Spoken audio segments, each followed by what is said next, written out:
আসসালামু আলাইকুম। শেখ আহমদুল্লাহ হাফেজাহুল্লাহ তার এই অবাক করা বক্তব্যটি আগে শুনবো, তারপরে কথা বলবো ইনশাআল্লাহ। ওনার সাথে আমার চুক্তি হয়েছে হানিফ সাহেবের কাছে, আমি খাবও না, কোনো হাদিয়াও নেব না। আলহামদুলিল্লাহ আমি এখানে খানাও খাই নাই, হাদিয়াও নেব না ইনশাআল্লাহ। এই চুক্তি করেই আমি আসছি।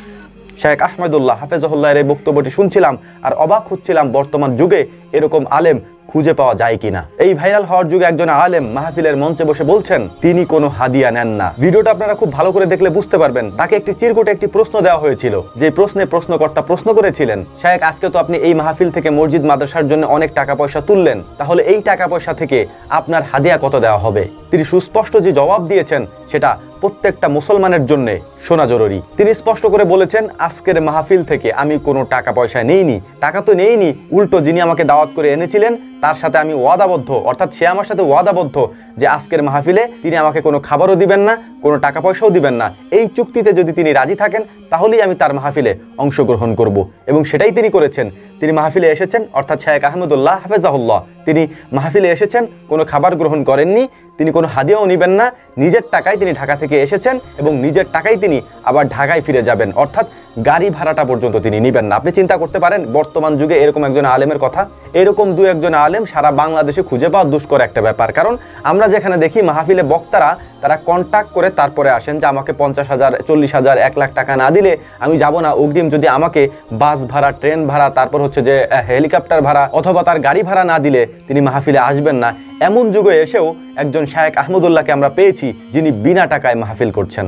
এটা আমরা অবশ্যই জানি, বাংলাদেশের এক প্রান্ত থেকে অপর প্রান্ত যখন একজন বক্তা যান ওয়াজ মাহফিল করার জন্য, তার একটা খরচ আছে। কিন্তু যখন ওয়াজ মাহফিলটাকেই আপনি পেশা হিসাবে গ্রহণ করবেন, যে এটা দিয়েই আমার সংসার চলবে, এটা দিয়েই আমার পরিবার চলবে, অর্থাৎ এই মাহফিল দিয়েই আমার সবকিছু চলবে, তখন আপনাকে হাদিয়া নিতেই হবে, কন্ট্যাক্ট করতেই হবে, এটাই স্বাভাবিক। কিন্তু শেখ আহমদুল্লাহর ক্ষেত্রে সম্পূর্ণ ভিন্ন সেই বিষয়টি। তিনি স্পষ্ট করে বলেছেন, আল্লাহ তাআলা আমাকে যথেষ্ট দিয়েছেন এবং সেখান থেকেই আমি খরচ করতে পারবো, দিনের দাওয়াত দিতে পারবো। অতএব মাহফিলে গিয়ে কারো কাছ থেকে হাদিয়া নেওয়াটা আমার জন্যে সমুচিত নয়। তিনি বলেছেন, মসজিদ মাদ্রাসায় যদি আমরা যাই তাহলে সেখান থেকে আমরা হাদিয়া নেই না, উল্টা আরও সেখানে হাদিয়া দিয়ে আসার চেষ্টা করি।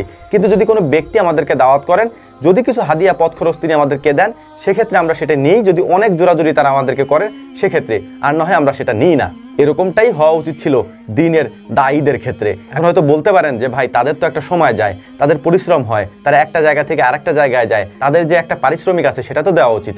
অবশ্যই সেটা দেওয়া উচিত। তবে যারা বক্তা আছেন একটা জিনিস মাথায় রাখা দরকার, সেইটা হচ্ছে অবশ্যই যেন এটা আপনার প্রধান পেশা না হয়ে যায়। অর্থাৎ আপনি পেশা হিসেবে এটাকে না দেখে আপনি ইসলামের দাওয়াত হিসেবে এটাকে দেখেন, এবং পাশাপাশি আপনি আপনার জায়গা থেকে একটা কর্মসংস্থানের ব্যবস্থা করেন। যে জায়গা থেকে আপনার ইনকাম আসবে, টাকা আসবে, সেই টাকা আপনি দ্বীনের পথে খরচ করতে পারবেন, অর্থাৎ দ্বীনের দাওয়াতের কাজের ক্ষেত্রে খরচ করতে পারবেন। এটা যদি হতো তাহলে আপনার দ্বীনের দাওয়াতের কথাও অনেক জোরালোভাবে আমাদের কাছে উপস্থাপন করা যেত। এর কারণ কি জানেন?